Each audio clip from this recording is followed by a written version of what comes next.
2024 से पहले विपक्ष का महामंथन, पीएम फेस पर नहीं हुई चर्चा, बीजेपी के खिलाफ ममता बनर्जी का नया फॉर्मूला। 2024 लोकसभा चुनाव के लिए सियासी बिसात बिछने लगी है। हिमाचल और कर्नाटक चुनाव के बाद कांग्रेस बेहद उत्साहित नजर आ रही है, तो वहीं जो दल देश की ग्रैंड ओल्ड पार्टी कांग्रेस को तवज्जो नहीं दे रहे थे, वो भी अब कांग्रेस पार्टी के करीब जाने की कोशिश में लगे हुए हैं। तो वहीं दूसरी तरफ कांग्रेस पार्टी भी अपनी सियासी चालें सहजता से चलने का प्रयास कर रही है। इसके लिए कांग्रेस पार्टी के अध्यक्ष मल्लिकार्जुन खड़गे तमाम विपक्षी दलों से मुलाकात भी कर चुके हैं और इसमें सबसे अहम मुलाकात बिहार के सीएम नीतीश कुमार से रही थी। इस मुलाकात के बाद कयास लगाए जा रहे थे कि नीतीश कुमार विपक्षी एकता के सूत्रधार बनेंगे, लेकिन नीतीश कुमार के लिए यह राह आसान नहीं है। अब देश भर की निगाहें आज की विपक्षी दलों की बैठक पर थी, क्योंकि इस बैठक में बीजेपी को सत्ता से बेदखल करने को लेकर आगे की रणनीति तय की गई है। हालांकि बड़ा सवाल यह है कि बैठक में प्रधानमंत्री पद का उम्मीदवार कौन होगा और क्या कांग्रेस उन तमाम विपक्षी दलों को साधने में कामयाब हो पाएगी, जिसका उसको वैचारिक मतभेद है। वहीं इस बैठक को लेकर आधिकारिक सूत्रों का कहना है कि बैठक के एजेंडे में वैसे किसी भी मुद्दे को लेकर फूंक फूंक कर कदम बढ़ाया जा रहा है, जिससे किसी भी प्रकार के विवाद को गुंजाइश नहीं हो पाएगी। सही अर्थों में इस बैठक का मुख्य एजेंडा विपक्षी दलों में तालमेल बैठाने की कोशिश है। बैठक में शामिल होने वाले लगभग सभी दलों की किसी न किसी पार्टी से कटुता सामने आती रही है। ऐसे में इस बैठक की एकजुटता को लेकर प्रश्न भी उठाए जा रहे हैं। सभी पार्टियां पहले ही संयुक्त रूप से उतरने के संकेत दे चुकी है। ऐसे में तय है कि बैठक में नेतृत्व को लेकर चर्चा नहीं होगी।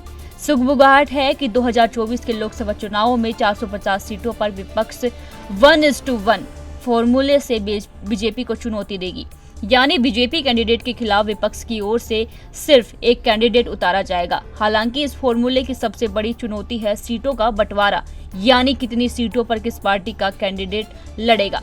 कर्नाटक विधानसभा चुनाव में 13 मई को कांग्रेस की जीत के 2 दिन बाद पश्चिम बंगाल की मुख्यमंत्री ममता बनर्जी ने एक प्रपोजल दिया था। उन्होंने कहा कि हम उन राज्यों में कांग्रेस का समर्थन करेंगे जहां पर उसकी जड़ें मजबूत होंगी। इसके बदले में कांग्रेस को क्षेत्रीय दलों को उनके गढ़ में समर्थन देना चाहिए। ममता का प्रपोजल यहां उन सीटों से है जिन पर 2019 में कांग्रेस ने जीत दर्ज की थी और जिन पर वह बीजेपी के मुकाबले दूसरे नंबर पर थी। ममता का मानना है कि कांग्रेस राजस्थान, मध्य प्रदेश, छत्तीसगढ़ और गुजरात सहित देश भर की लगभग 200 लोकसभा सीटों पर मजबूत है। इन 200 लोकसभा सीटों में से सिर्फ 91 राजस्थान, मध्य प्रदेश, छत्तीसगढ़ और गुजरात में है। कर्नाटक विधानसभा चुनाव में जीत के बाद कांग्रेस ने कहा कि लोकसभा चुनावों में गठबंधन होने की स्थिति में 350 सीट से कम पर चुनाव नहीं लड़ेगी। देश में लोकसभा की कुल 543 सीट है। कांग्रेस ने 2019 में 421 सीटों पर चुनाव लड़ा था। ऐसे में वह विपक्षी सहयोगियों के लिए 193 सीटें छोड़ने को तैयार है। राहुल ने भी अमेरिका दौरे के दौरान कहा था कि विपक्षी एकता के लिए कुछ गिव एंड टेक करने होंगे। कांग्रेस ने नीतीश कुमार को भी इस बारे में जानकारी दे दी है। ममता के पास अन्य राज्यों और पार्टियों के लिए भी प्रपोजल है। ममता पश्चिम बंगाल में बीजेपी को कमजोर करने के लिए बिना शर्त समर्थन हासिल करना चाहती है। साथ ही वह कहती है कि यूपी में अखिलेश यादव की सपा मजबूत है, इसलिए हमें यूपी में सपा का समर्थन करना चाहिए। लेकिन अगर विपक्षी एकता के लिए ममता का फॉर्मूला लागू किया जाता है तो कांग्रेस को 227 से ज्यादा सीटें नहीं मिलेगी। ये वे सीटें हैं जिन पर 2019 में कांग्रेस ने या तो जीत दर्ज की थी या फिर वो बीजेपी के मुकाबले दूसरे नंबर पर रही। इसके अलावा 34 सीटें ऐसी हैं जहां पर क्षेत्रीय पार्टियों के मुकाबले कांग्रेस दूसरे नंबर पर रही। माना जा रहा है कि ममता इनमें से भी कुछ सीटें कांग्रेस को देने को तैयार हो सकती हैं। आपको बता दें कि इस बैठक में महंगाई, बेरोजगारी, आर्थिक कुप्रबंधन, नोटबंदी, त्रुटिकरण, जीएसटी जैसे मुद्दों पर जनता में उभरे गुस्से को किस तरह से वोट में बदला जाए, इस पर भी विचार किया गया। विपक्षी दलों की बैठक में तमाम मुद्दों पर चर्चा की, लेकिन प्रधानमंत्री उम्मीदवार को लेकर चर्चा नहीं की गई।